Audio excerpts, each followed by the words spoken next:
Hi, welcome to the award-winning Ed Brown Show. And all of you know this is Black History, and we have a fantastic guest. I mean, he's done everything. We have this book here, what we call the first, and he's one of the first in this area. I mean, one of the first. He's bringing to us a fantastic, everlasting life restaurant. And I mean, what he talks about, he's going to talk about a lot of things about Black history. Hey, Dr.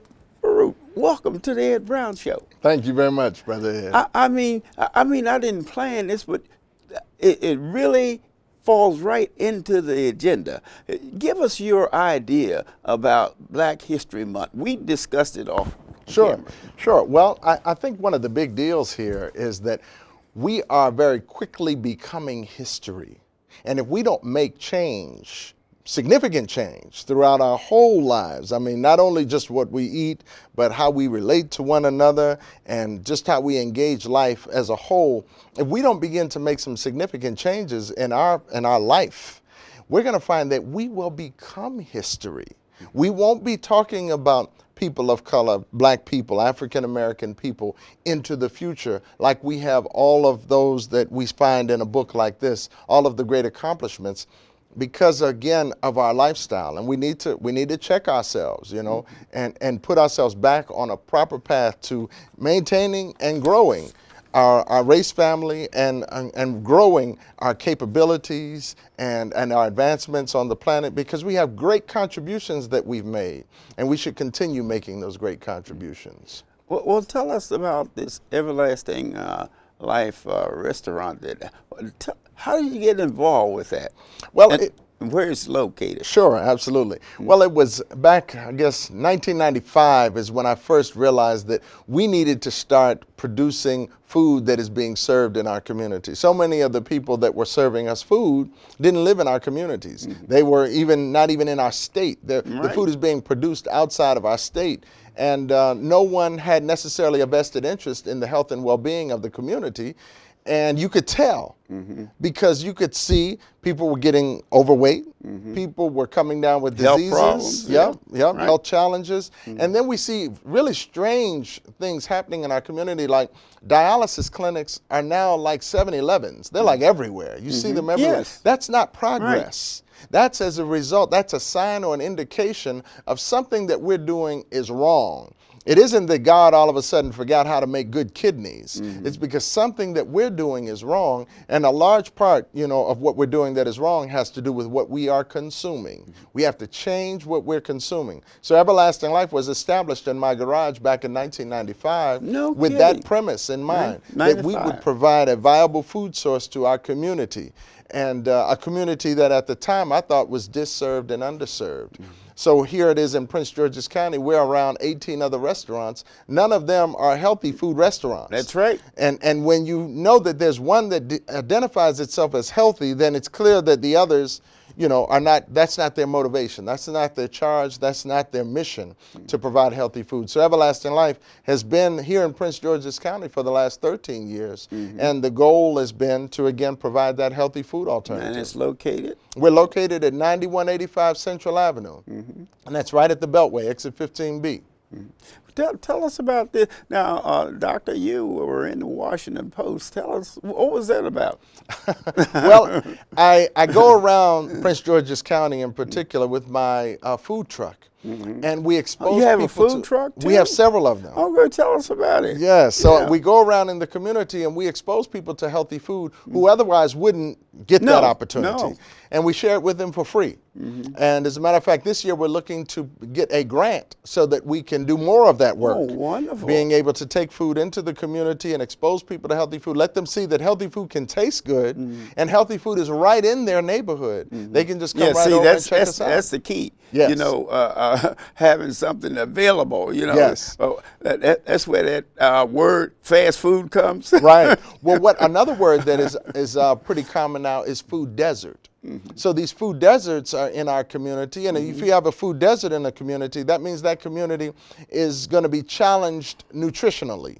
So what we're doing again is trying to put emphasis on the need to reduce, if not remove completely, the food desert from our community so that the residents have access to healthy food. That should be a God-given right. We should have access to healthy food, not just restaurants, but restaurants that provide a healthy food. Yeah. Well, how do you go about getting people involved with it? Sure. Do you start with the young people? Do you think that in your restaurant, if you had something that was, where the young people could get, I won't use the word hooked on, but anyway, I'm just saying that's what sells. Sure. Well, what we do is we provide educational services. Good. So I'm going throughout the senior citizens facilities. I'm going through the educational school system and speaking to our youngsters. I'm speaking to anybody I can who wants to bring us in so that we can expose them to the benefits of healthy eating. Believe it or not, it's such a small percentage of us that believe that food has something to do with the many health challenges that we have. Most people are very comfortable and resigned to believing that it has something to do with their gene pool, that my mother and father gave me this, and I'm just a helpless victim. But no, that's not the case. That I inherited. Right, right. The word is inherited. Yep. And actually, this is what I call is indoctrination. Sure. Not just for a short period of time, for generations. Absolutely. Yes. See, and it's by design. It's not by mistake. It's by design. Because with the slavery, you were always given the part of the food that the slave master didn't like, or the worst part of it. Sure. Isn't that true? Well, I think what we're looking at is not necessarily a continuation of racism as much so there's a continuation of classism. And the classism, that means it goes beyond the bounds of just race. Right. It goes and it touches all the people in that community who don't have access to. So and it doesn't make any difference what color. That's because right. what people fail to realize is that Europeans were farmers and they had the same diet and they had problems also. Sure. Sure. And we've gotten away from that. We've gotten away from being an agrarian country to now we're a technology and industrial country. We've advanced, and now it's so rare that our feet ever even touches soil. You know, we touch concrete all day long and asphalt all day long. We never take our shoes off and go out and put our feet in the soil, which is our mother and the source of so much balance and nutrition and order in our lives. So it's really good that, you know, you're giving us the opportunity to expose people to this, because some of us don't know. And there are communities of people that know that when you get sick many times, you're suffering from an imbalance. And when you have that imbalance, that the earth has the electronic or the electric capacity to restore that balance right inside the body.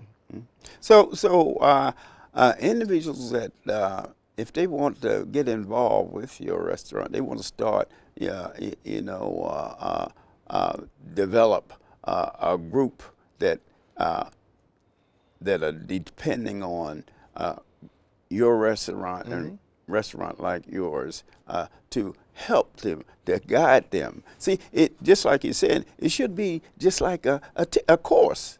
They really need a course. The people need a course. Because we teach a course. It's called the Take Charge of Your Health course. Okay. And it's around about 10 to 12 hours that people come in and they're exposed then to the healthy information. Is that right? You can also access it on the internet. And you can get exposed to that healthy information so that this makes sense to you. And it isn't that we then want you to automatically just become our customer, as much so as we want you to now understand that health challenges that we suffer from, most if not all of them, can be reversed, if not slowed down, the progression of them slowed down, if you would just begin to eat healthier, you know, and not only eat healthier, and when I say eat, I should say consume healthier, because consuming healthier means you should change maybe the people that you hang around with if all of them are toxic and negative.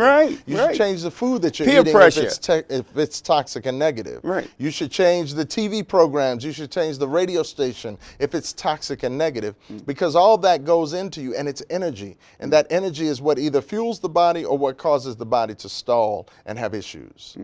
So tell us more about the course and where they're being held. Courses. Well, the course is normally held there at the restaurant, or again, we offer it to those throughout the world over the internet.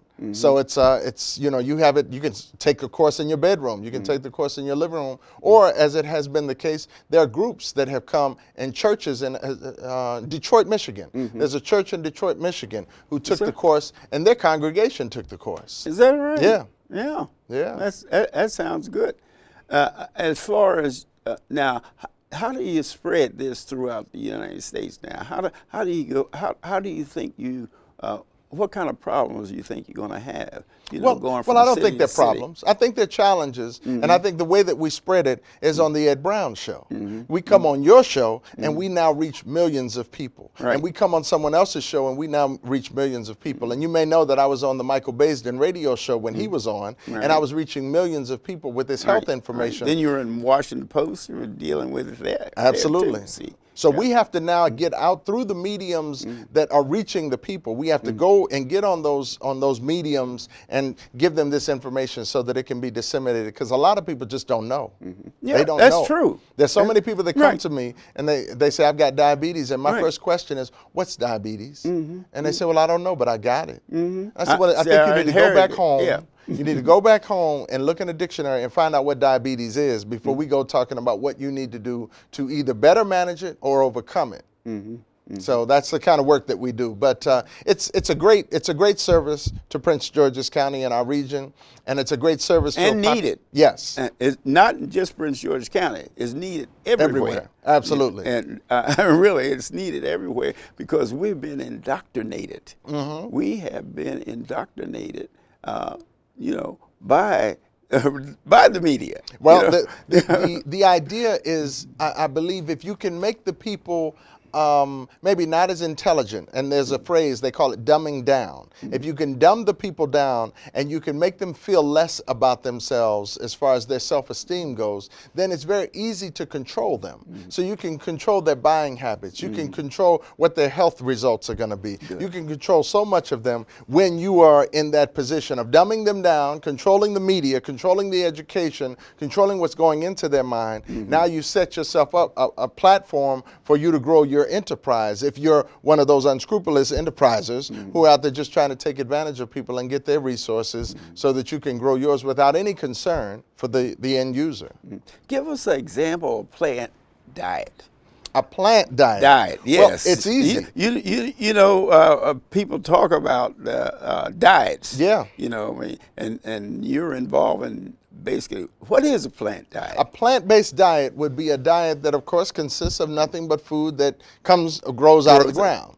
So it's everything that grows out of the ground. And there's so much that we don't know about here in America because, when we think of fruits, we think apple, oranges, and bananas. Yeah, well, that's the same thing with your vegetables. You think of the greens, collards, kale, whatever. And spinach. And spinach. But there's other greens. So many. Well, give us an example. So of some many. Of the Well, we greens. have to travel outside the world, outside of America. You travel outside of America, and then you're exposed to so many other fruits and vegetables. And which we call poison. Oh, no, I don't eat that. Right. But most of the time we haven't been exposed to it. And many times you find that those very same fruit and vegetables come to us in the form of a bottle, and they're sold to us as some type of a miracle juice because we're not getting the benefits of them regularly here in the United States. And now there's so much great benefit inside of them that we consume them, and all of a sudden the body just sparks, and we get huge electrical energy inside of the body. So we actually, begin to heal. the processing is the key too. Yes. Yeah. And absolutely processing it and also even preparing it, in which I talk about in my cookbook. Right. Yeah. Right. Well, tell us about some of the favorites that you have in your cookbook. Well, I would say macaroni and cheese, Hey, although Mac. maybe not it's not as, I won't say organic, but it's not real close to the earth in that it has been processed a couple times in order for you to make macaroni and cheese. But it is a vegan macaroni and cheese, and it is one of the world time favorites. People love our macaroni and cheese. I love our kale salad. Yeah. And it's really good and it's beneficial to us. Yeah, and I've had this kale with Garlic. Garlic, yeah. Yes. I went in the store and I asked the lady, and she said, "Well, sure." I said, "No, this is real crispy." Yes. I was Yes. telling her, you know what I mean. So that kale, were you crispy? Oh, you mean The kale. There are three types of It kale. is dry. Oh, you mean the dehydrated kale? Dehydrated, Absolutely, yeah. That's crispy. dehydrated Kale chips. Right. Yeah. Right. 'Cause, I tried it. I said, well, let me try this, and I really was hooked on it. You know? Great, I great. said, wow, this, and instead of you actually taking potato chips and all these other things, hey, get you some that kale crispy. Chips. The kale chips is #1. I mean, hey, that's nobody told me about it. I went by, and my wife said, "What is this?" When I took it out, I said, "This is a kale chip, dried right. kale." You know, It's a healthy snack, and it's a beautiful snack. So hey, you better try that kale. It is kale crisp, you call it? It's kale chips.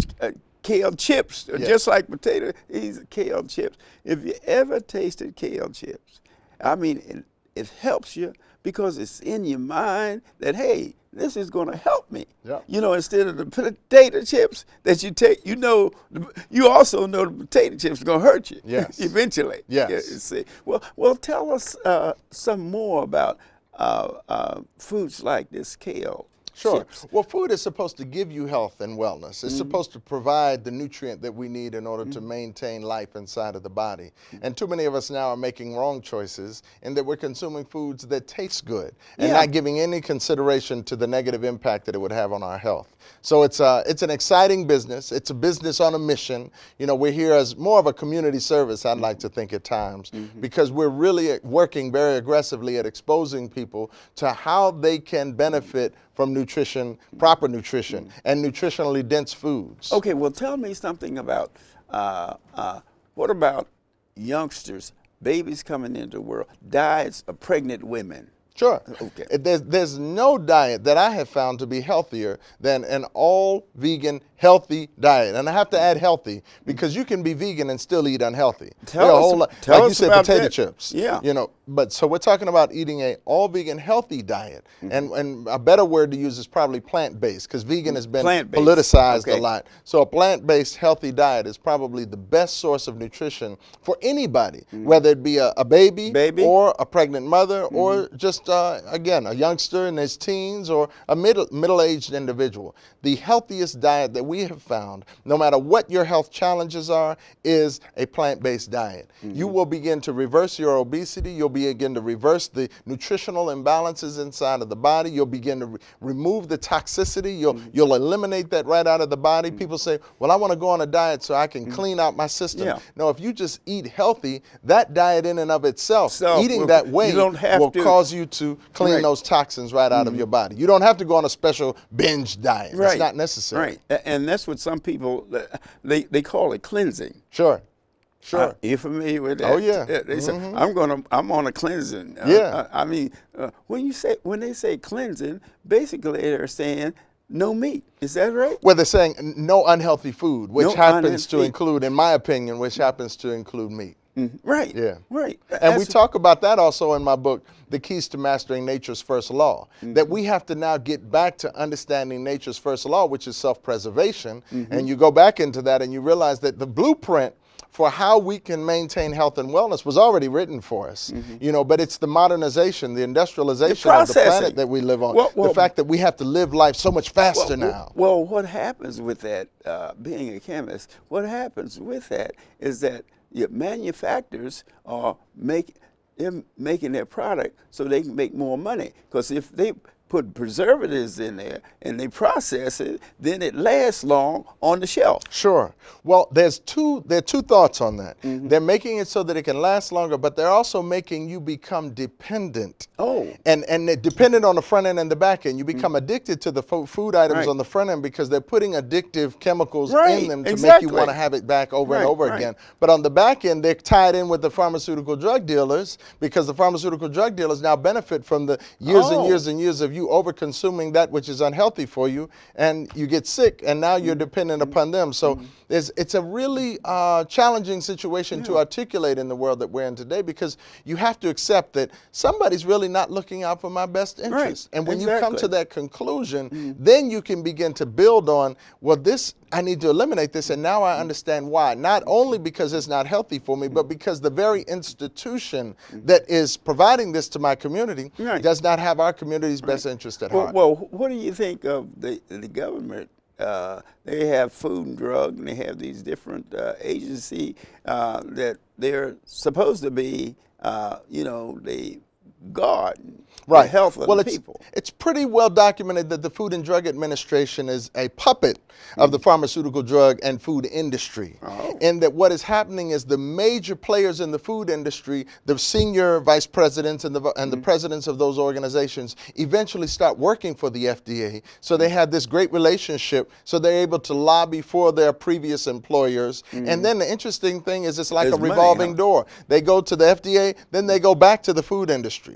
And so that you see this cycle, and this cycle is, again, sinister. You know, they're not looking out for the best interest of the consumer. They're looking out for the best interest of the businesses, so that they can generate more income.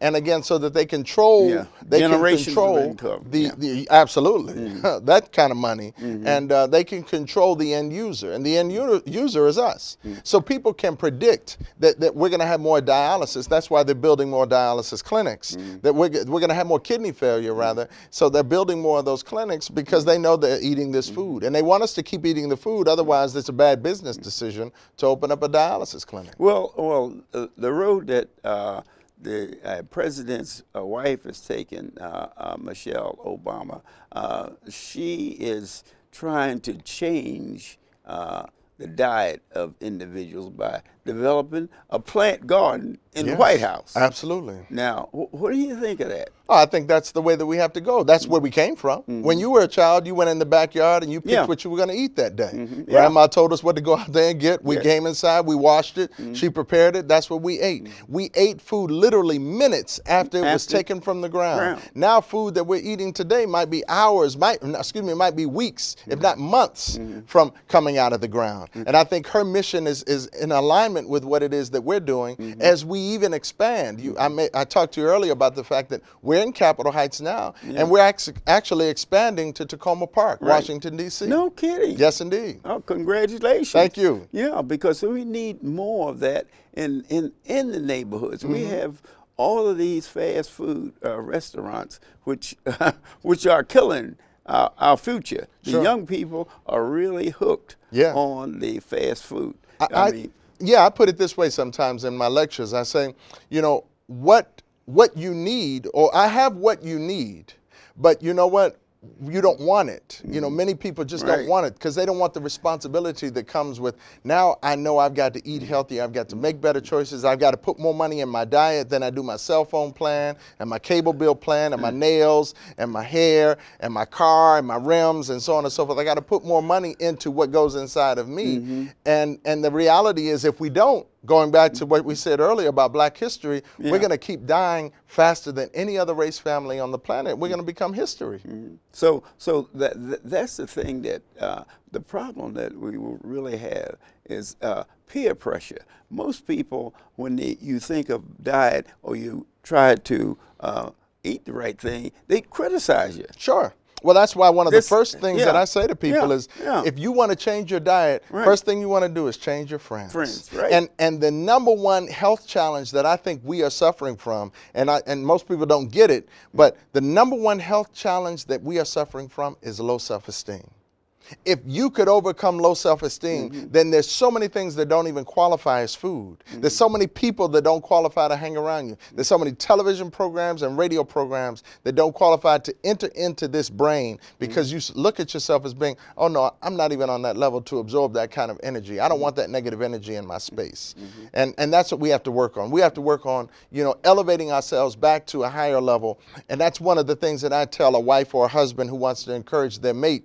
How do I get them to eat healthier, make them feel better about themselves? Don't beat them over the head about not eating healthy. What about an approach, possibly getting the doctors to think in terms of the parents thinking in terms of their diet affects their child. Sure. Well, Now, what we're looking at is the medical world makes money off of sick people, primarily. That's where they make their big money. You know, check-ins or checkups are, sure, they make money off of that too. But the big money rolls in when you pull out your scalpel and you start cutting on somebody, or you're radiating them or poisoning them with some chemicals. Right. So what we want to do now is look at the fact that we have to change the paradigm. You have to now pay the doctor for merit. In other words, for his successful treatment or his successful, program that he's put you on so that you can overcome a health challenge. Not pay the doctor because he could keep you on a gravy train for the next 40 years, taking a pill so that you can maintain your blood sugar or blood pressure. People are addicted to it.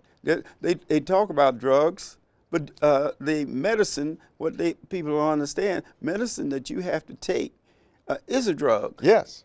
9 times out of 10. Yeah. It's not natural. That's and right. what happens, you get hooked on it, and then how many times you get a prescription and the doctor said, take 2 of these and call me tomorrow, because he doesn't know. So what happens is you find out, hey, 2 of those make me real dizzy. Okay, well, just take 1 then. Yeah. Well, I got something else for you. I got something else. Yep. See, that is what we really, really have to fight. And having you on the show, this book here talks about American First, and people like you that are bringing in, changing the major part of our life is what we eat. Yes. And we are what we eat. Absolutely. And people have to realize that. And I tell you, when you open up that Tacoma Park, you can open up another one, right? Yes. And then you have classes, and you have trucks. You have all of that. So here's an opportunity to make a change. I mean, your peers, they're not going to like it. They want that pork chop and all of that. But vegetation. I myself, I'm not a great meat eater, but I was really impressed in going out there and tasting it myself. Go to the restaurant yourself and see. Don't let anybody tell you, because, hey, the future is yours, and the future of your children is yours. And what you have to do is start them on the right track. I want to thank Dr. Baruch for being here. And once again, we have First right here, First in the Washington, D.C. area. We want to change the diet of everybody, not blacks, not Caucasians. No, everybody needs it. See you next time. Thank you. Can you consent with me? Imagine what you'd see if every child had a book to read. So the mission is for us to get a book to each and every child. So let's join hands, book people unite. Unearth hidden passion. Come on, we'll have a good time. One book can be the first thing that helps to change a life. Book people unite. Read to a child today and spark a lifetime of ambition.